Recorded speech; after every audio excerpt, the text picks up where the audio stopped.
Well, our other big story tonight, a suspicious death is under investigation in Fort Pierce. Deputies responding to a home in a residential neighborhood earlier today. This is off of Bedford Drive after concerns were raised about a 6-year-old child's prolonged absence from school. Well, tragically, that child was found dead inside the home. CBS 12's Tiffany Rizzo is joining us live tonight at the scene where officials just gave us an update. Tiffany? Yeah, that's right, Jim. We know that the mother is now in custody and is being questioned. We also know that the child was inside this home dead for several days, and we're still working to find out what exactly is going on here because it was not reported for those several days that this child was dead. Deputies made this heartbreaking discovery around 10 this morning. The St. Lucie County Sheriff's Office responded to this home you see surrounded by yellow crime scene tape. They came for a welfare check after the school became concerned about a 6-year-old student who hadn't been seen at school since May 14th. Deputies say the boy was last seen alive on the 17th. When deputies arrived, they spoke with the child's mother in front of the yard. She took them inside the home to the boy's room where he was found dead in his bed. The sheriff's office is treating this as a suspicious death. They say there was no harm to the body, but it isn't normal that the death wasn't reported. Deputies have been out here investigating for hours. They have 2 crime scene units on site, as well as multiple deputies as they work to figure out what happened. The medical examiner was also here and will be doing an autopsy. Neighbors who heard about this are outraged. Never, nothing like this. Never. I mean, we have a little bit of crime. We have never had anything like this involving a 6-year-old child that's laid in a house for 16 days and just now found dead today. I'm not even a mother. I am thoroughly upset, devastated, and so is the community. And deputies say we should have those autopsy results by tomorrow. Again, this is still an active investigation, and as soon as we learn more, we'll continue to update you. Reporting live in Fort Pierce, Tiffany Rizzo, CBS 12 News. Mother is in custody and being questioned, yes.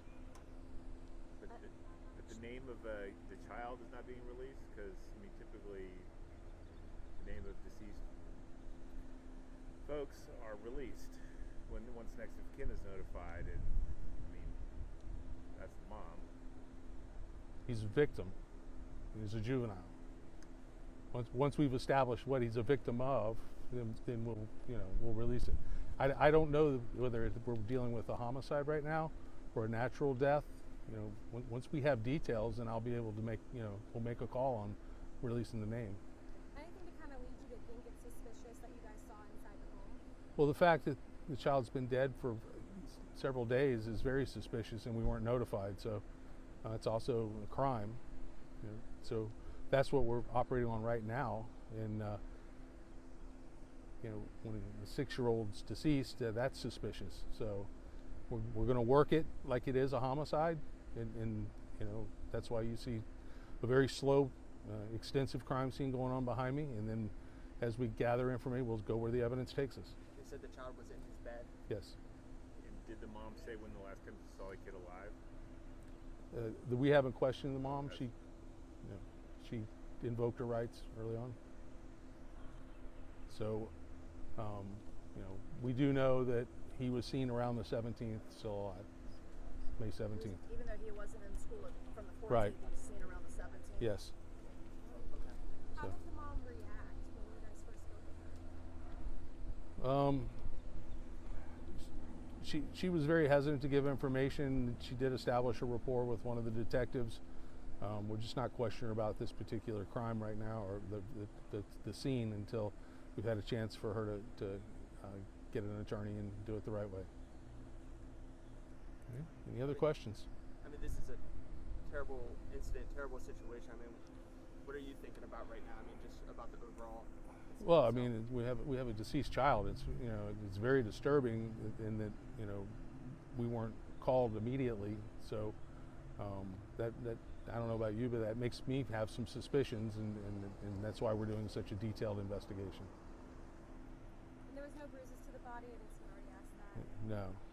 Good evening, everyone. Thanks for joining us on Liz Quirantes. Tonight, we continue our breaking news coverage on the Treasure Coast. A Fort Pierce mother faces second-degree murder charges in connection to the death of her 6-year-old son inside their home. It's a case that appears to involve an exorcism-like ritual, and authorities believe the child has been dead for almost 2 weeks. CBS 12's Lucie Ortiz joins us outside the St. Lucie County Sheriff's Office with the disturbing new details. Lucie?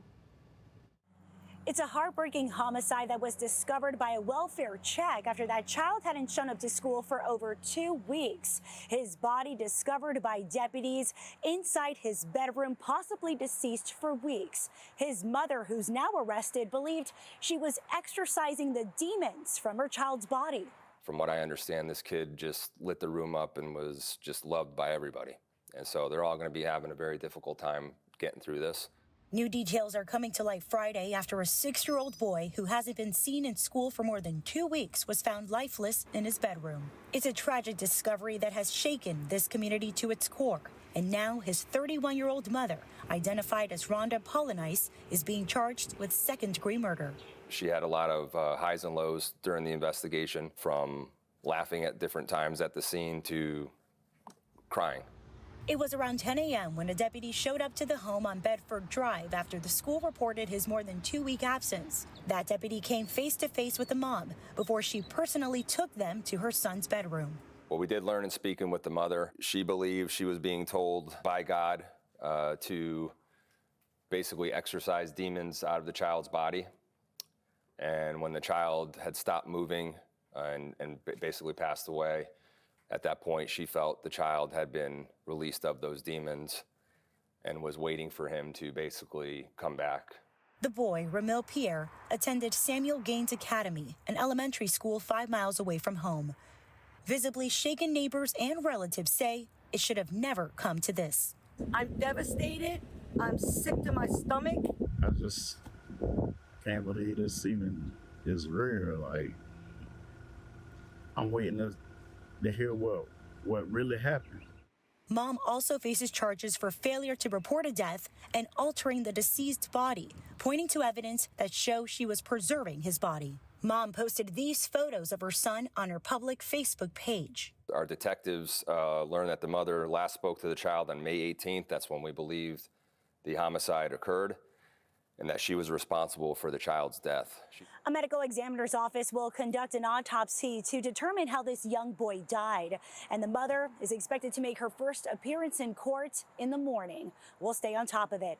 For now, in Fort Pierce, I'm Lucie Ortiz, CBS 12 News. R.A.'Myl Pierre, P-I-E-R-R-E, 6 years old, who attended Samuel Gaines Academy. A road patrol deputy was dispatched and arrived at the scene at approximately 10:04 a.m. at the 2500 block of Bedford Drive, Fort Pierce, Florida. And upon arrival, the deputy made contact with the child's mother in the driveway of the residence. She's identified and is our suspect, Rhonda Paulynice, and that's spelled Paulynice, 31 of Fort Pierce, Florida. The mother escorted the deputy into the home, into the child's bedroom, where the child was discovered deceased, lying on his bed. The residence was immediately secured. Detectives responded to the scene, with the first detective arriving at approximately 10:15 a.m. He was in very close proximity to the residence. Fire rescue was also called to the scene due to concerns about a possible gas leak, but after a thorough assessment, fire rescue determined there was no gas leak present in the home. The medical examiner's office arrived at approximately 3:10 p.m. following a search warrant being executed at the residence, and conducted a preliminary investigation. At that time, the manner of death could not be determined on site. An autopsy is scheduled tomorrow to assist in determining the cause and manner of death. And the investigation is continuing with the interview of the mother here at the Sheriff's Office in our Criminal Investigations Division. During the course of the interviews, our detectives learned that the mother last spoke to the child on May 18th. That's when we believed the homicide occurred, and that she was responsible for the child's death. She's being charged tonight with second-degree murder and also failure to report a death, and for also altering the body after the deceased. What we did learn in speaking with the mother is she believed she was being told by God to basically exorcise demons out of the child's body. And when the child had stopped moving and basically passed away, at that point she felt the child had been released of those demons and was waiting for him to basically come back at that time. So that's where we are right now. I'll handle any questions anybody may have. So any questions? Sheriff, does she show any remorse that her son's dead and all this happening and unfolding? So from what I learned from talking to some people that were involved in the investigation, I have not spoke to the mother myself. What we do know, though, is that she had a lot of highs and lows during the investigation, you know, from laughing at different times at the scene to crying, you know. So, like I said, a lot of different ends of the spectrum. Have police responded to that house prior? DCF ever been called? Prior history? So we have responded to that house in the past, nothing involving the mother and the child. We last went to the house for a rescue run on the 17th, the day before we believe the child was killed. And that was for basically a medical issue she was having. And there have been some domestic issues in the past, all the way back to January, involving the mother and a sister who had once lived at the home. So, but nothing involving the child that would lead us to where we're at today. Any idea what the child has been doing so long? Has he been at school until the time he passed away? Was he just at home the whole time? We believe he was, and again, this is going to be confirmed through the autopsy, and we have to wait for those facts, but we believe he has been dead since the 18th and just been in his room since that time. Who else lives at the home? I believe just the mother and the son. Any idea where dad is? No, I do not. You mentioned she's also being charged with altering the body. Can you give details about that? What was done or anything like that? Just the way I believe she was preserving the body at that point. So, and again, I want to try to give as much as I can without jeopardizing the investigation in terms of what, you know, we still have to confirm some things, corroborate some things with the medical examiner's office tomorrow after the autopsy. But based on what we know right now, we feel very confident in this charge. And there was no, I mean, you mentioned she was trying to exorcise demons out of the child or whatever it was. There was no strangling, no like signs of bruising or anything like that on the child? Or I don't know if you can mention that. But. Well, you got to remember this happened close to, 12 days ago, we believe. So the body's in a different state than it is if it was just to happen. So we're going to have to wait to see what happens with the medical examiner. She'll make first appearance tomorrow morning? Yes. I know that your deputies, your investigators are all professionals, but a lot of them are also parents. Yes. How difficult is it for them for this kind of a situation like this? This is very difficult. Our deputies see things that nobody should have to see. And this is one of the struggles we deal with in law enforcement, where we're expected to get everything perfect all the time. We're not robots, we're human beings. We just have the honor and privilege of serving this community, enforcing the laws. But we get exposed to a great deal of trauma in this job. And that trauma can have lasting effects on you. And that's why it's so important that we make sure that we get our deputies and police officers and other first responders like firefighters, state attorneys who come to scenes, different things like that, and get them the counseling that they need so they can continue to live productive lives. Because I can tell you throughout my career, I've seen things that have affected me, and that counseling wasn't available back then. Luckily I've taken advantage of some things to help me through those things. But being a parent, being out at a scene like that, seeing a 6-year-old child that was killed for no other reasons other than just someone being purely evil, and it's hard. It's hard to just go home and act like nothing's happened and sit down for dinner with your spouse and your children. It does have an effect on you. So my heart goes out, and my thankfulness and gratitude goes out to the deputies and the detectives that responded out there today. I want to express our sincere condolences to the entire family who loved this child. Our sincere condolences and thoughts and prayers are also with all of his classmates and his teachers and the faculty and staff at the school district. From what I understand, this kid just lit the room up and was just loved by everybody. And so they're all going to be having a very difficult time getting through this. But this is the first steps we got to take to make sure we dot the I's, cross the T's, and justice gets done in this case, and then we can heal from there. Obviously, this is really heartbreaking, but a lot of people are just asking a lot of what's the protocols at the school. And this is probably part of the investigation. But if he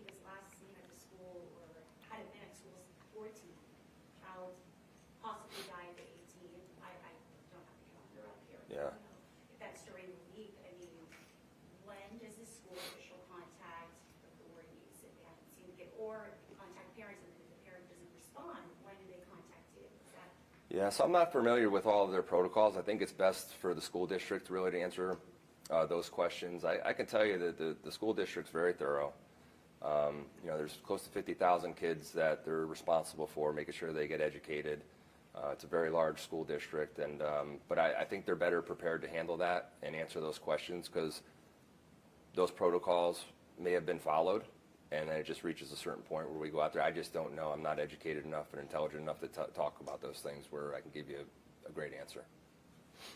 And any message to the community at this point? I know a lot of people are horrified to hear what happened, like the deputies were, but anything you want to say to the community? No, just our message, you know, my message to the community is we share in that grief. You know, like I said, we're not robots, we're human beings. This cuts deep when we deal with something like this, or when we hear of cases such as this. But my message is that we have a very professional law enforcement agency that is prepared and ready, like we did today, to respond and do what we got to do to make sure we get the answers that this community deserves, and we're going to continue to do that. No matter how horrific or evil the situation is, that's what our job is, that's what we're going to do, that's what we do each and every single day.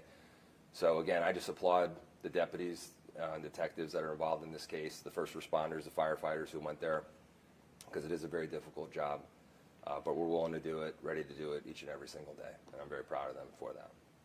So, all right, everybody?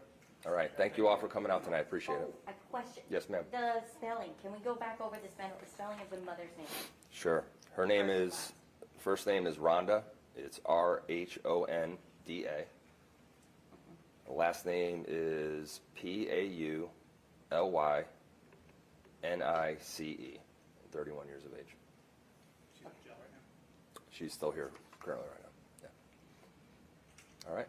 Thank you all.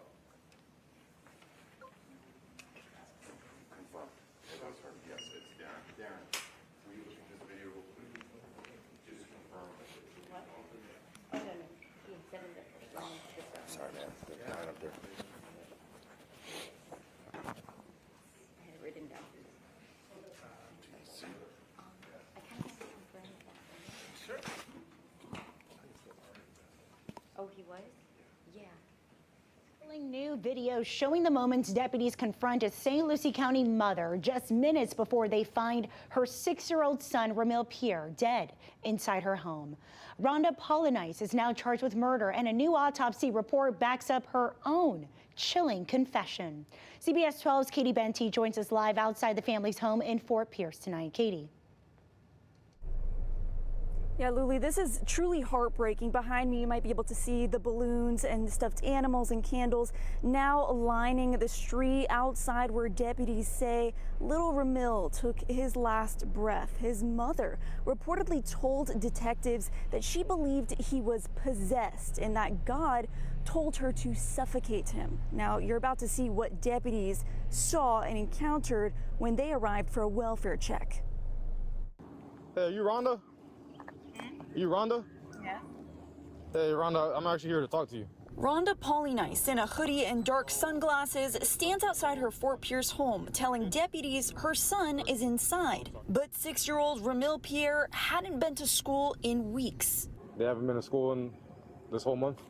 Oh, yeah, no. It's just that, I haven't sent him to school yet. Minutes later, the St. Lucie County Sheriff's deputy is heard asking to see the boy. Is your kid here right now? Is my son here? Yeah, is he here? Yes. Is there any way I could at least see him just to make sure that he's okay?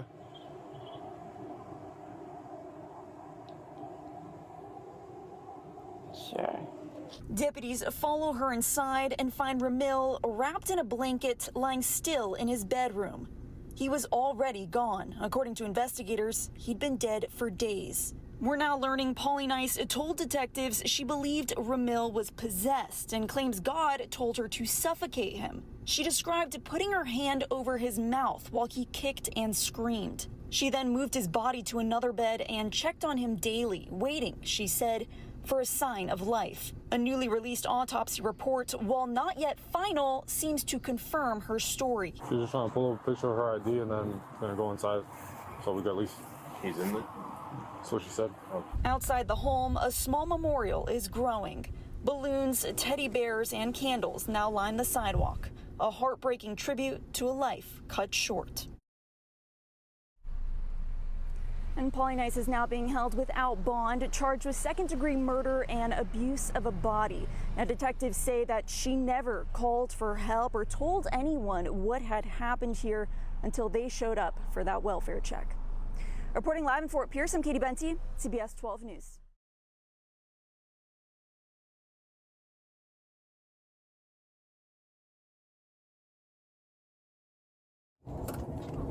Denver, go ahead. 136, 339. 136, 339.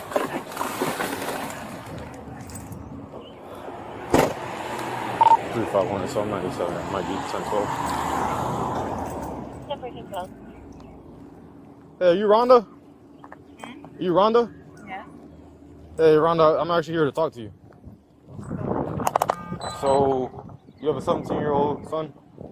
Kid? 17-year-old son? Or, I'm sorry, a child. Yes. Yes. They haven't been to school in this whole month? Oh, yeah. No. It's just that I haven't sent him to school yet. Okay. So, from what I'm being told, they haven't been in school this whole month. 341, that's all 97. Mm-hmm. The school is unaware of what's going on with him. Oh, he's going to go back to school. Okay, but at this point, it's already reached a point of truancy. It's reaching the point of truancy. What's that? Legal thing that, I mean, you could get in trouble for. Oh, okay. Like you pretty much have to, if you don't get in contact with the school right now to inform them of what's going on, Okay. they're gonna send you to court. Okay, I'll give him a call. I didn't even realize that. Okay, I'll call his teacher. You got your ID on you? No. Is it inside the house? I have a picture of it. Yeah, can I see it? 341 or so? 341? Yeah, you can count 31. I'm 1012, but I'm consider everything 10-4. 10-4, 10-12, 10-4. And is your kid here right now? Charlie, yeah, we want tonight. Is your kid here right now?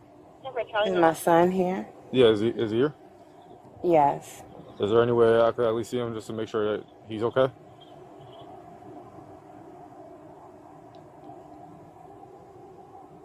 Sure.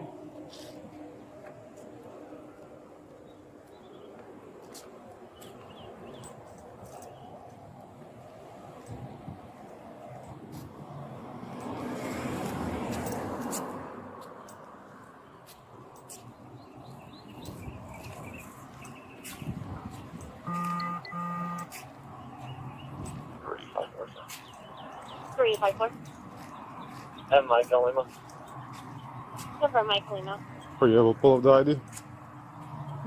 Were you able to pull up the ID? Yeah, hold on.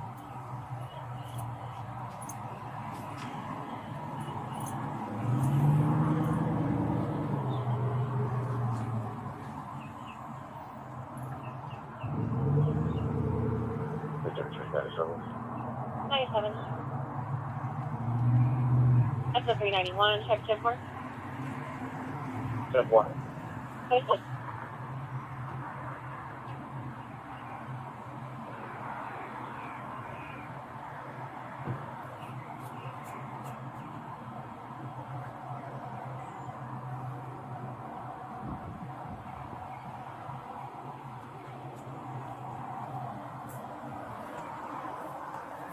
She's just trying to pull up a picture of her ID and then gonna go inside so we can at least.